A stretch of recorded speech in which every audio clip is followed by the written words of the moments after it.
આજ રોજ તારીખ 27/7/2026ના રોજ અમે મહેબૂબપુરા ઉત્પાદક સરકારી મંડળીના શેરધારક રસૂલખાન અમીર ખાન આજે મહેસાણા ખાતે દૂધસાગર ડેરીમાં આવેદનપત્ર આપવા આવેલ કે મહેબૂબપુરા ઉત્પાદક સરકારી મંડળી પાછલા ઘણા વર્ષોથી 5 અને 6% નફો બતાવે છે.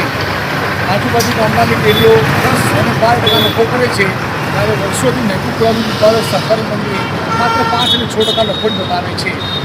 વર્ષોથી આ ડેરી પર એક જ પ્રમુખનું આધિપત્ય જામેલું છે અને એક જ ઉપપ્રમુખનું આધિપત્ય જામેલું છે અને તેમના લાગતા વળગતાઓ જ માત્ર કર્મચારી તરીકે ડેરી ચલાવે છે અને ડેરીને